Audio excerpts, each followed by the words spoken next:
Hi everyone, Gary Morris here with your latest podcast here on the fourth official. Now, after the disappointment at Hampden for the men's team on Saturday, it was down to Rangers women to bring some Scottish Cup glory to the club with their match against Hearts on Sunday.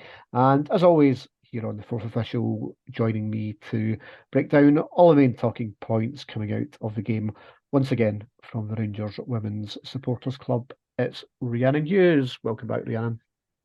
Thank you again for having me, Gary. I really appreciate it. Nope, it's your second home now, and certainly when it comes to talking about women's football and big games, they don't really get much bigger than a Scottish Cup final. Obviously, Rangers' first time winning the trophy at the weekend, and I think just given the after the disappointment of the men's team on Saturday and the way that the league season ended for the girls last weekend, it was really important, I think, for Sunday to go the way that it did go against the Hearts side that have caused Rangers a few problems over the course of this season. And it was something, obviously, Joe Potter cited after the league game last weekend. That it was the defeat to Hearts recently that was one of the main reasons why ultimately the league didn't go Rangers' way. Yeah, absolutely. I think the ladies would have been disappointed with, the kind of result at the league. I mean, especially kind of literally came in the final minutes of the game. Celtic were nothing each we draw. We were cruising against Partick Thistle. I think we were 4-0 up, and a last minute goals ultimately cost us the league. Could have been a treble this season for us, but as you said, Hearts have been a difficult team for us all season. Even from the very start of the season, we know what Eva Oleg does with her players. We know what a team like Hearts can bring. Um, they are quick on the counter attack with players like Kate Lockwood. So we just have to set up ourselves. But I think it did really help having what would be our mainstay back three back, having Rachel McLaughlin back in at right back and Kathy Hill in a natural centre back position did really help us in the long run with a game like that. So yeah, just that. I mean, a brilliant result for us, and a cup double. You couldn't really ask for much more. I think Joe's done a fantastic season, especially our first season in charge of main management. And I think she should have learned an awful lot as well about Scottish women's football over the course of the season. And I think you could certainly tell that with the team lineup that she put out, Rhiannon, on Sunday. Having played pretty much at a back three for let's say the vast majority of the season this year, reverting back to that 4-4-2 with proper full backs and well, kind of 4-3-3 really. But the way that the two wide forwards played, there was always the kind of double over in the kind of wide areas. And on the big Hampden pitch, they certainly took advantage of the extra space, and you saw the benefits of playing Rachel and Nicola Docherty in what you'd class as the right positions, as much as that the captains filled in really admirably at the kind of left-sided centre back role for the majority of the season. You saw how much more comfortable she was in that kind of left full back type area. Oh, absolutely. I think having the pitch as wide as it has, I think Joe's played to the strength of the team. Tess has been playing centre back for the majority of the season with Rachel's injury. So she's comfortable and she'll be comfortable when we They've played together again the majority of the season. It was again, as I said, with the long ball straight people like Kate Lockwood, that you needed to make sure you were shoring that defence up, which is why I think she's went for a 4-4-2 because you know the impact that the Hearts team can have on the counter attack. And as I said, as you said, using that wide space, allowing the fullbacks to run forward, was really oh, it was still a benefit. Like really benefited us as a team and how we like to play. So I think the tactics were right and the formation was right. You did message me kind of saying about the starting formation, you know, why Rio wasn't starting, why Rachel Rowe wasn't starting. But I think to the start of the game, this was a squad that maybe Hearts weren't expecting. And I think she's done that pretty much all season. You've seen that she done it against teams like Celtic. She done it against Celtic in the semi final, where you wouldn't play the obvious starting 11. And I think that's to our benefit because you don't know what team's going to turn up. You don't know who they're going to play. But I always feel like it doesn't matter who plays in which position. You're always going to get the best result out of them because that's Joe's, the mentality that Joe's instilled in them. Well, listen, I can understand probably Rio Hardy dropping out because of the form that Kirsty Howat's been in over the last few weeks. Plenty of goals from her, and the goals have kind of dried up a little bit for Rio over the last couple of months, and we spoke about that on the last show we did following the last Celtic game. So I think that was understandable. Rachel Rowe missing out, one of obviously Rangers' star players of the season.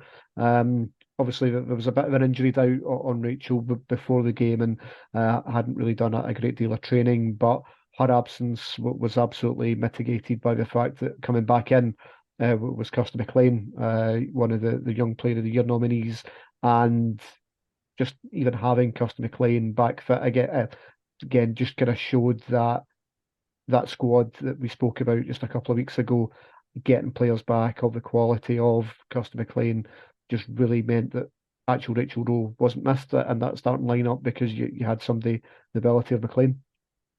Yeah, absolutely. I think, we've kind of spoke about it in the group chat and stuff that we feel that, we talk about the kind of gold drought the club went on.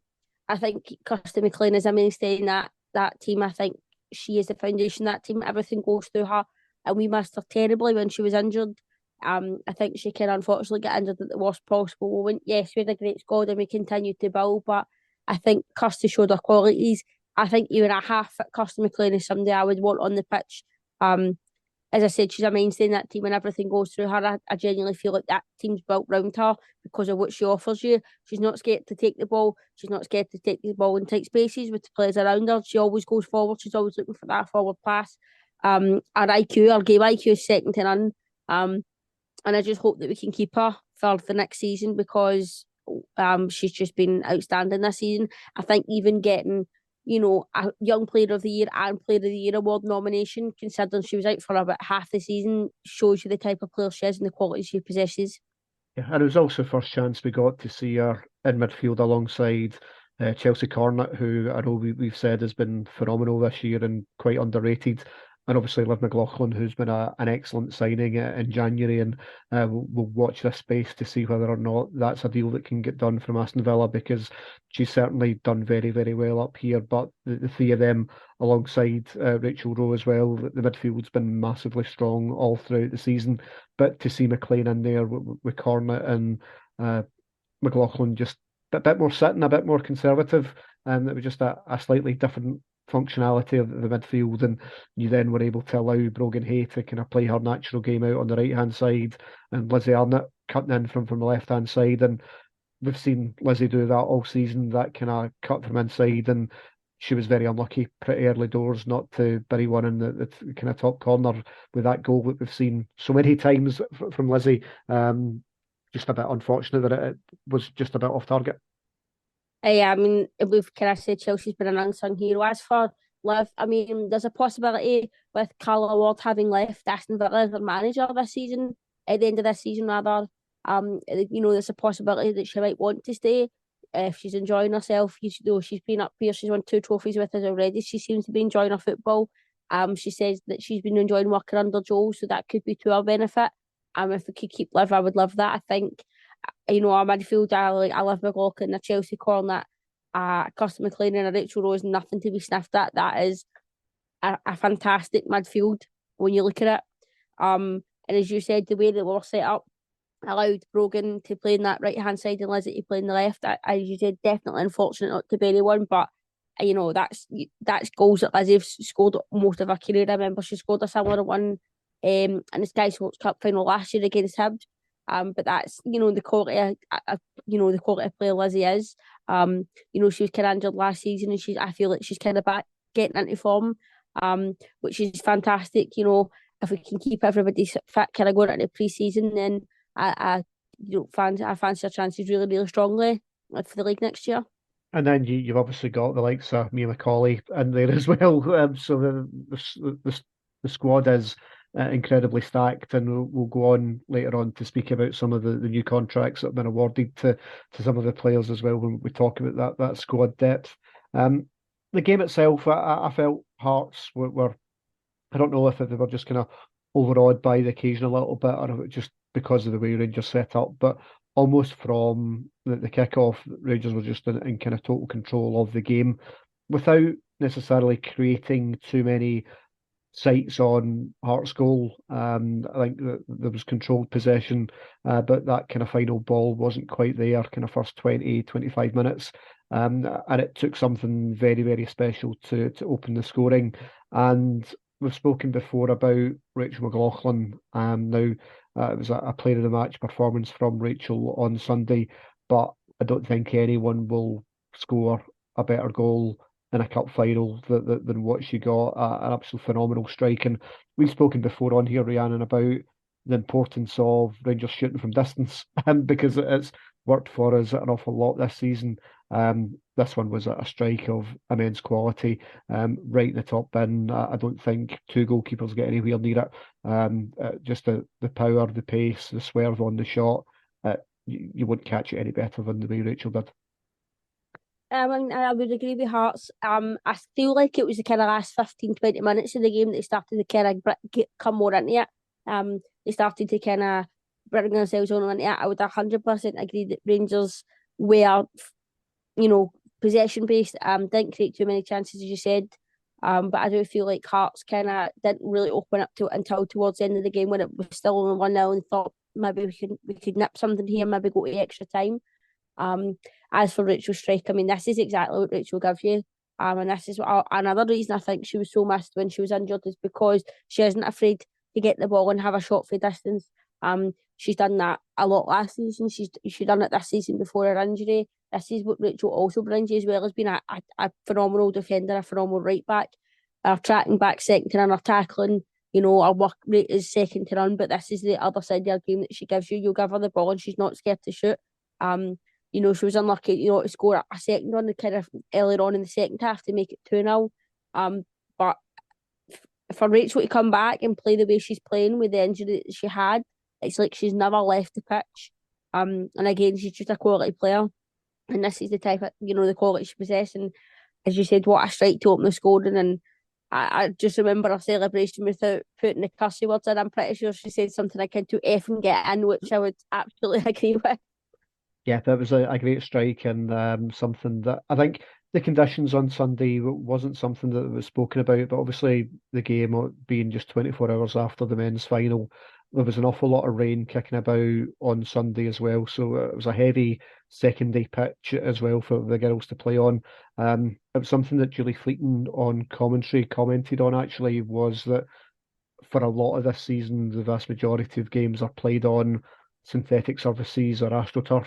So to actually play on a grass pitch, and especially one the size of the Hampden grass pitch, is something that isn't really something that happens a lot within the league because there is a lot of games played on the astroturf. So that in itself takes a little bit of getting used to. There was a few slips and players not quite grasping their footing correctly as well. And I think it led to the game being not necessarily quite as fast paced as you would like, but you get a much truer bounce on the grass pitch than certainly than you do on the plastic. And it was something I think Rangers adapted to quite well in terms of being able to manage those difficult conditions. But it was lashing down at times on Sunday, which doesn't always make a great spectacle. No, I mean, I'm pretty sure the only time that a grass pitch is used is in Hampden at the semi-final and for Tynecastle for the Sky Sports Cup final. I think every team in the league in the SWPL one actually plays on an AstroTurf pitch because initially Rangers did play in Auchenhowie on the grass pitch and then had to move to Broadwood due to the regulations for the Women's Champions League. Having a game the day before certainly didn't help.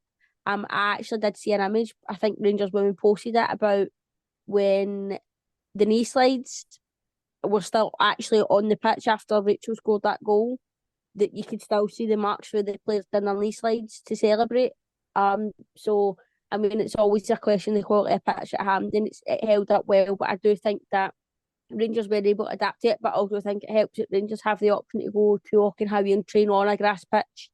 But the weather wasn't great, but we did adapt, and we did get the win, which was the important thing. But this is also an issue with kind of lower teams or teams that don't have the finances Rangers do. Hearts wouldn't have had the opportunity, the option to kind of train in a grass pitch beforehand, which I don't think ultimately helps the league because it's the disparate quality of teams that you can kind of see at times. But no, as I said, we got the win, and that was the important thing. Remember, we did an interview with Hamilton manager Robert Watson just at the beginning of the season, and he was talking about the various levels of the quality of pitches throughout the league. And obviously, Hamilton have got a pretty decent one down at New Douglas Park, which is obviously where the men's team play their games as well. But he commented actually on the Orion Park, which is where Hearts play their home fixtures, as actually being one of the less good pitches in the league. So the fact that the Hearts play there week in, week out is probably a little bit of a disadvantage to them, but it's their home form that's been so good for them this year that has obviously led to them taking points off the likes of Rangers, Glasgow City. It's been difficult for Celtic to go up there as well. So it's a little bit of a leveler. Oh, absolutely is. I mean, I would rate the quality of Oriam, to be perfectly honest. I don't think K Park, which Motherwell use, is particularly great either. But in my opinion, I don't think a professional league should be playing on AstroTurf pitches anyway. I don't think AstroTurf should be anywhere near professional sports. I think every team should be playing on a grass pitch, but that's just my personal opinion. But I would agree that they use that to the advantage 100%. They know that pitch inside and out. They train on that pitch and they play on that pitch, and it cost us points in the long run because of the quality of the pitch. But the fact that they play on it every week is, or every second week, is definitely an advantage to them. So obviously we're speaking a lot about Hampden, and we spoke a few months back after the Sky Sports Cup final about the big crowd that was at Tynecastle for that game against Thistle, and the advantages of a park like Tynecastle that was maybe like a third full. Now compare that to Sunday. Obviously Hampden for the best time isn't the greatest of stadiums for views of the pitch anyway, just due to the way it's been built. I found obviously watching the game on BBC One that I think the way that the crowd was laid out was a bit odd as well. The fact that you had the Hearts fans so far away from where the Rangers fans were as well. Now, in terms of the actual spectacle of creating an atmosphere in the ground, obviously there were a lot of people there for a kind of showpiece game, but I didn't feel Hampden housed it terribly well in terms of maximising the atmosphere that was there. Oh no, I would wholeheartedly agree. Comments on like even after the game, the way they kind of sat the fans, when the players greet you after games and stuff, there was none of that kind of happening because where the fans were sitting, the fans completely segregated, which doesn't help an atmosphere, especially when it is a game with not a massive crowd. You want to kind of have people together and drum up that noise and that atmosphere. I had said before, I feel like it's great that they want to have the games at Hampden, but having it at a smaller stadium with a small capacity might benefit them.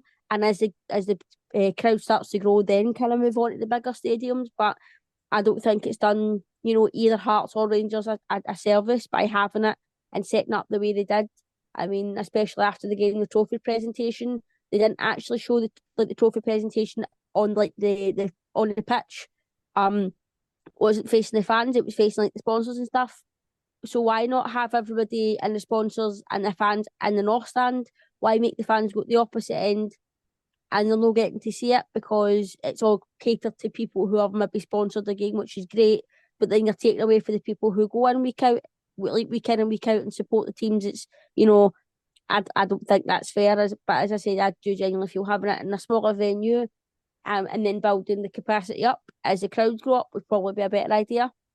Can absolutely understand the benefits of playing it at Hampden, but as I say, if you're going to do it that way, then at least put everyone together. Like if Rangers and Celtic can play a game at Broadwood and they've got fans of both sides in the same stand, then there's absolutely no reason as to why Hearts and Rangers fans for a women's game need to be polar opposites of a big stadium with big wide open spaces, and it didn't create the greatest atmosphere watching on the TV than perhaps it would have been at the game. But as you said, all throughout this season, there's been bigger crowds for the women's game, and it's something that's continuing to grow. That's now 2 seasons in a row, Rhiannon, where the league's gone right down to practically the last minute of the league season. And you look at how teams like Partick Thistle, Hearts and Hibs are getting stronger as well outside of obviously the big three Glasgow clubs. So you can only imagine that as the league continues to get more and more competitive, as much as Rangers, Celtic, and City have got the biggest budgets, there's absolutely no reason as to why going into next year that the league can't continue to grow and attract an even bigger audience with maybe clever scheduling, maybe playing games on Friday nights, for example, and trying to kind of attract that slightly bigger audience for there's less competition. Oh, I wholeheartedly agree. I do think, a big massive component of not having enough fans, the kick-off time, I think, for coming through for Edinburgh, especially if you're using kind of public transport on a Sunday, it isn't the best. Having it at 2:30 wasn't, conducive at allowing a more Hearts fans to come. Having it, a day after a men's Old Firm Cup final, where, to be honest, most Rangers fans after that result on Saturday would have been drowning in their sorrows and probably didn't want to go near Hampden again. Um, I do think more investment in the women's teams, like Hearts and Hibs have done, like Partick Thistle have done, will grow, the quality of the league, and then we'll have more eyes on the product. But I wholeheartedly agree with not having it on at the same time as the men, because the clashes are, it's a pain in the arse for people. There's people in the supporter club who go to the men's and women's games, who get men's and women's season tickets, and there's games they've had to miss, so they've had to choose which team they go see because the games are on at the exact same time, which I think's, baffling considering the SWPL is now under the banner of the SFA. They run both leagues, so having it a Friday night to me would be a much better idea. There's a very few and far between a men's game is on that night. It was good for kids that are, they don't have school the next day, so parents might be more, prone to the going, right, well, you've not got school, we'll go to the game, and then, having to kind of get up early if you get home late or whatever. There's a load of things you could take into consideration to have it a Friday night, and I do think it's something that needs to be spoken about. Yep. Right before we finish off talking about the game, obviously into the second half, and it was 2-0. And Lizzie Arnott, who mentioned earlier, has had an excellent end to the season alongside Kirsty Howitt at the kind of top end of the park as kind of coming back from injury, obviously taking a few games to kind of get back into her stride. But you see the quality that an experienced player like Lizzie Arnott has got. Obviously, Jane Ross has been in the same boat as well this season, Rhiannon. But it was a really tidy finish from Lizzie. Just as you mentioned, Hearts were starting to gain a little bit in the game again without Vicky Esson really being under any real sort of kind of pressure or having to make kind of really kind of big saves. There's only kind of one kind of cross shot that Vicky to kind of tipped wide, but wasn't really threatening the goal too much. But you see the benefit of having someone like Rachel Rowe who came on as a substitute with 20 minutes to go, with the assist for Lizzie. But to score a goal in a cup final just kind of puts a tin lid on what's been a good season for her as well. Oh, absolutely. As I said, I think Lizzie's kind of finally getting back into how she was before her injury.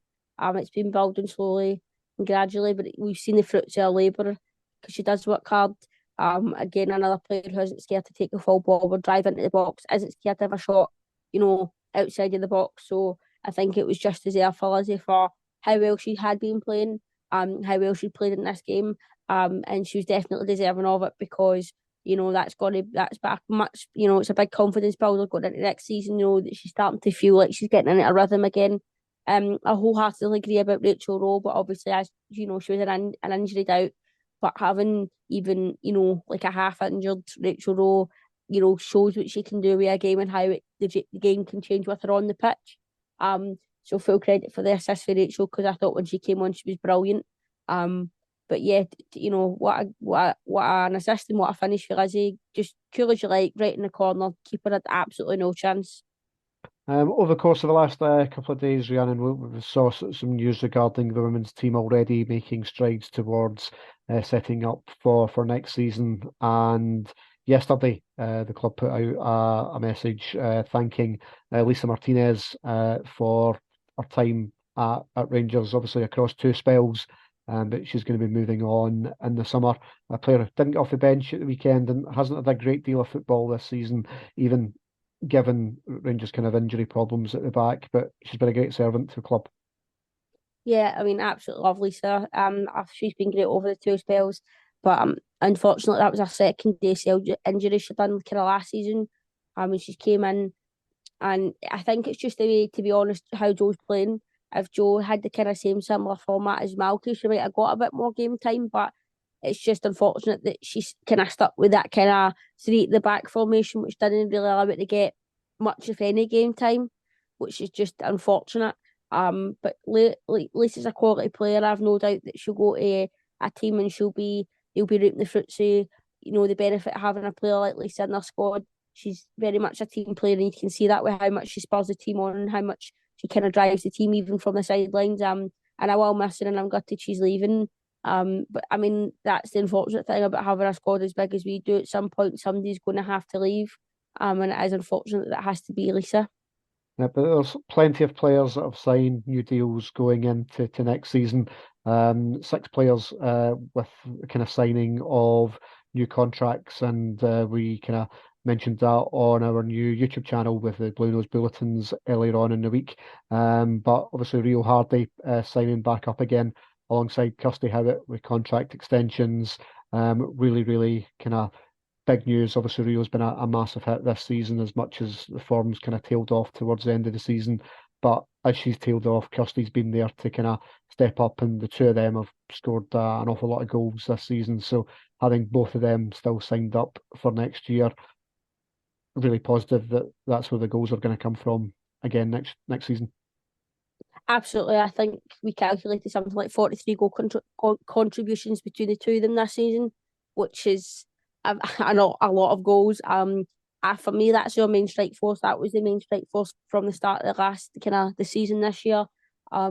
It's just unfortunate Kirsty got injured and that kind of petered off a bit, but they play off each other so well, and it is a case of one's kind of having a dip, the other's there to pick up the slack and vice versa. I mean, I think if we could have both them all guns blazing for a full season, it could be a lot more than 43. The pair of them together is just an outstanding kind of strike partnership, and I'm really, really glad that both of them, are staying at, as you said, Rio's been a massive, massive hit. And the fans love her. And we say she's Rio scoring all the goals for a reason, because she to come into a new league and play the way she has been unbelievable. Yep. Also, we spoke right at the top of the show about the width options. So Brogan Hay and Lizzie Arnott also signing new contracts, but also a wee look towards the future. And what we saw just a couple of weeks ago for the Old Firm game with a brand new kind of Ailey Austin getting a start in that game, that was maybe a little bit surprising, but she had a really good game that day. She's also signed a new contract alongside Jodie McCleary. And you also mentioned Kathy Hill, who has also signed a new deal at the club as well. So lots of big contributors, and also a little look to the future with Jodie and Ailey, who I think we're both expecting to be a bit more involved next season and maybe have a lot more contributions, and maybe not just always being on the bench. Yeah, I mean, and also Nick Dock's another one who's, thankfully signed on. As you said, one for the future. I think keeping the kind of spine in the defence with like Kathy and Nick is crucial. And players like Brogan and Lizzie, they'll only give the young players like Jodie and Ailey the experience, the guidance. You actually see Kathy. She calls I think she calls Annie, Kirsty McLean and Jodie McLean our kids. So there's like kind of that standing joke that the players have to come under their wing. I would agree that I would think that Ailey will be a bit more utilised next season. I thought to be kind of flung in at the deep end in an Old Firm game, she had a good account of herself. I thought she played really, really well. And Jodie's another player for me that she's so passionate about the club, and you can see that when she's on the pitch. She wears that badge with pride, and she wants to play for Rangers. So keeping the kind of key players in the spine of the team is great, but having those two sign on for the future, it's just going to be bigger and better things for the two of them, I think. Yep, absolutely. So yeah, end of the season, 2 trophies in the bag, very close to a treble. And obviously that's got to be the aim going into next year to get the league title back. But also we've got European football to look forward to again after the massive disappointment of last season, missing out on the last day and finishing third in that race. To have European football to look forward to again next year must be massively exciting. And I think for Joe Potter and our team to kind of go away this summer to put together plans as to how we're going to tackle both not only the league front next year and maybe try and right some of the wrongs of this season and maybe score a few more goals or put some of the games to bed a little bit quicker than what we did this year, because ultimately that was the difference between us and obviously the eventual champion Celtic, was just that kind of ruthlessness in front of goal. So, but very positive things going in to next year with at least 2 trophies in the bag as well. Absolutely. I think if you'd have told me the kind of end of last season, you're going to have a new manager in, you're only just going to miss out in the league. It's only going to be goal difference, but you will have 2 trophies and you will have European football, and I bought the hand off you for it. I think Joe, as I said, for our first season in charge, has had an exceptional season. And I think it's only going to be onwards and upwards with the quality of the players that she's brought in. I mean, who knows what the future holds or who she could bring in. I'm really excited to see where the squad goes from here. But I think what's also quite good is that you've been able to see that sort of tactical nous where she's actually been able to get one over Celtic and Elena Sadiku, which maybe unlike Philippe Clement with the men's team, is she's shown that it's been not necessarily been the Celtic games this year that's been the problem for Rangers. It's been Hearts predominantly and the drop points there. So the fact that we know how to play against them and get results against them, because that was something that Malky struggled with a little bit. So again, just for that kind of mindset for going into next season, is we've got a winning formula for the matches against them, because you know that they're going to go out this summer and invest and bring in some players as well. So that challenge will remain next year. Oh, absolutely will. But I mean, when you look at it, I mean, I can see a lot of people complaining on, Facebook and stuff. Oh, it's because we didn't beat Celtic. I'm like, we did beat Celtic. We beat Celtic 3 times. We put them out of 2 cups, 2 semi-finals. We put them out of. The biggest issue was we're turning up against a Hearts team that are right up for it, and we just didn't have the answers for them.